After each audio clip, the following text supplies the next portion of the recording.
Many cooks come together with a purpose. தாய்மார்கள் சேர்ந்து ஒன்றா சேர்ந்து சமைக்கிற மாதிரி தடா புடல் அப்படிலாம் இல்லை. $13 $14 சொல்கிறாங்க. இந்திய மணிக்கு ஏறக்குறைய ஒரு ₹1000. I have enjoyed it. இதில் என்னங்க இருக்குது அப்படின்னு கேட்டேன்.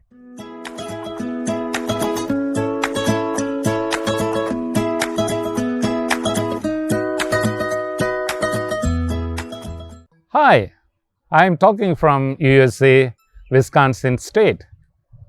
Here I see one celebration, very awesome and happy celebration. Every town here around this area or the parish, men come together and they do some fundraising program to help the children or the school or the parishes. One such a program or a fundraising is fish boil. Usually we say many cooks spoil the broth. But here, many cooks come together with a purpose, doing a simple thing, but the result is awesome and it is a great. In our area, our Holy Men group, a group of men, they come together for a fundraising called fish boil. The food is very simple. They boil the water. They first put in that boiled water all the potatoes. Then they place all the carrots. And finally, they put all the cod fish in that boiler. Only 3 layers they keep and then they boil with certain number of time with a certain temperature. Finally, the food becomes very tastier one, adding some, maybe the salt and pepper. People from different areas, they come to collect this food and the result is the fundraising is a successful one. I have enjoyed it.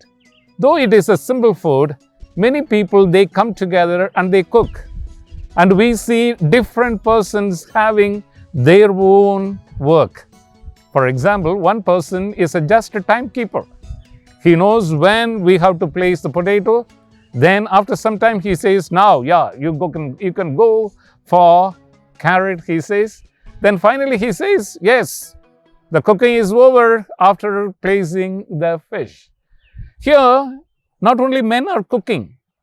The youngsters, the youth, the other people, they also come and help them to sell their food for all others. Finally, the program becomes a successful one.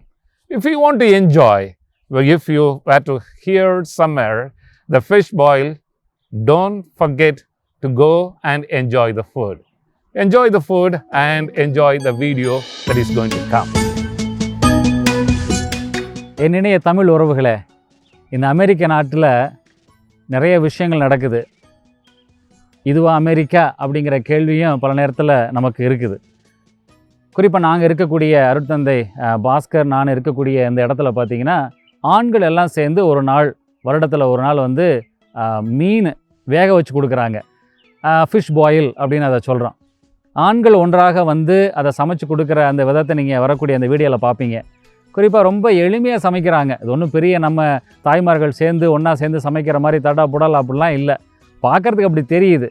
ஆனால் ஒரு பிளேட்டில் வந்து 2 மீன் துண்டு, வேக வச்ச துண்டு, அப்புறம் வந்து கொஞ்சம் கேரட்டு, கொஞ்சம் வந்து உருளைக்கிழங்கு, அப்புறம் ஒரு வெங்காயம், மேலே கொஞ்சம் பட்டர் அப்படியே ஊற்றிக்குவாங்க. இந்த சாப்பாடு பிளேட்டு பார்த்திங்கன்னா $13 $14 சொல்கிறாங்க. இந்திய மணிக்கு ஏறக்குறைய ஒரு ₹1000. இந்த ஃபண்ட்ரைசிங் ப்ரோக்ராம் எதுக்கு பண்ணுறாங்க அப்படின்னா, இந்த பங்கை வந்து தேவையான நேரங்களில் பங்குக்கு தேவையான உதவிகள் செய்யவும், இந்த பங்கில் இருக்கக்கூடிய பள்ளிகளுக்கு மாணவ மாணவிகளுக்கு வந்து படிக்கிறதுக்கு உதவி செய்யவும் இந்த ஃபண்ட்ரைசிங் வந்து நடத்துகிறாங்க.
இந்த ஃபிஷ்ஷு செய்கிறது ரொம்ப எளிமையாக இருக்குது. ஆண்கள் எல்லாம் சேர்ந்து குறிப்பிட்ட டெம்பரேச்சரை ஃபிக்ஸ் பண்ணிக்கிட்டு குறிப்பிட்ட நேரத்தையும் ஃபிக்ஸ் பண்ணிக்கிட்டு அதில் பார்த்தீங்கன்னா 3 கிளிப்பு இருக்கும். ஒரு கிளிப்பு முதல்ல எதை வச்சாங்க, 2வது என்ன வச்சாங்க, 3வது என்ன வச்சாங்கன்னு பார்க்குறதுக்காக அதை அந்த நேரத்தை கணிக்கிறதுக்கு ஒரு ஆண் அதை பார்த்துக்குவார். அதை செஞ்சு முடிப்பாங்க. செஞ்சு முடித்து அந்த பிளேட்டில் வந்து நிறச்சி வீடுகளுக்கு குறிப்பாக தேவையானவங்களுக்கு கொடுக்குறாங்க.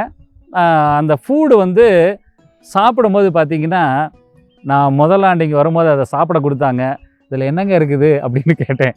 ஏன்னா வந்து உப்பு மட்டும்தான் இருக்கும், வேறு எதுவும் இருக்காது. ஆனால் அந்த கேரட்டுடைய சுவை, அந்த ஆனியன், அந்த வெங்காயத்துடைய சுவை இதெல்லாம் கலந்து ஒரு வகையான ஒரு சுவையை கொடுக்குது.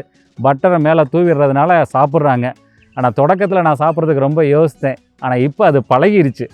ஆனாலும் அதில் ஒரு சுவை இருக்குது. அந்த சுவையை ரசிக்க ஆரம்பித்தோம்னா நிச்சயமாக அதை சாப்பிட்லாம். அந்த ஒன்றா சேர்ந்து செய்யக்கூடிய அந்த விஷயம் மூலமாக இந்த பங்கு, இங்கே இருக்கக்கூடிய மக்கள், பள்ளி இவர்களெல்லாம் வந்து முடிஞ்ச அளவுக்கு வந்து உதவி செய்கிறாங்க. அது பாராட்டக்கூடிய விதமாக இருக்குது. நான் பார்த்த ஒரு விஷயம், வரிசையாக ஏறக்குறைய வந்து 300 கார்கள் வந்து வாங்கிட்டு போகிறாங்க. ஏறக்குறைய 500 பேருக்கு பக்கமாக அந்த ஃபுட்டு சப்ளை ஆகுது அன்னைக்கு. கிட்டத்தட்ட 15 மைல் 20 மைலு கூட காரில் வந்து அதை வாங்கிட்டு போகிறாங்க. ஒருத்தர் சொன்னார், this is the best food ever அப்படின்னாரு. அந்த சொல்கிற வார்த்தையை கேட்குறப்ப நமக்கே பாரு இந்த சாப்பாடு இவ்வளோ நல்லா இருக்குதா, இந்த மீன் துண்டு இவ்வளோ டேஸ்ட்டாக இருக்காங்கிற ஒரு வகையான இதை கொடுத்துட்றாங்க. ஆனால் அந்த மக்கள்கிட்ட நான் பார்க்கக்கூடிய விஷயம், பாராட்டக்கூடிய விஷயம், பணம் கொடுத்து வாங்கினாலும் அந்த சுவையையும் அந்த கொடுக்கக்கூடிய அந்த இடத்துலேருந்து வரக்கூடிய ஒரு விஷயத்தையும் அதிகமாக பாராட்டுவாங்க. நான் பார்த்த வரைக்கும் இப்படி சாப்பிடும்போது யாருமே முகம் சுழித்து நான் பார்த்ததில்லை. எல்லாருமே this is the best food அப்படின்னு தான் சொல்கிறாங்க. அந்த ஒரு மனநிலை நமக்கு இருந்துச்சு அப்படின்னா இன்னும் நல்லாயிருக்கும். இந்த சாப்பாடு மூலமாக இந்த மக்களை இருக்கக்கூடிய பங்கை சப்போர்ட் பண்ணுற மாதிரி நம்ம ஊர்கள்லையும் சாப்பாடு நிறைய விஷயங்கள் செய்கிறோம். இந்த நாட்களில் வந்து சேர்ந்து வர முடியாத சூழ்நிலை இருந்தாலும் எங்கே சாப்பாடு செய்கிற பொழுதும் அதற்கு கொஞ்சமாவது நம்ம காசு கொடுத்து வாங்குறதுக்கு பழகிக்குவோம். அப்படி வாங்குகிற அந்த சாப்பாடு நம்ம உடம்புல ஒட்டணுன்னா அந்த சாப்பாடு நல்லாவே இல்லைனாலும் நல்லா இருக்குன்னு சொல்லி பழகுவோம். நல்லா இருக்கும். மனசு நிறைஞ்சிருந்தால் சாப்பாடு சுவையாக இருக்கும்.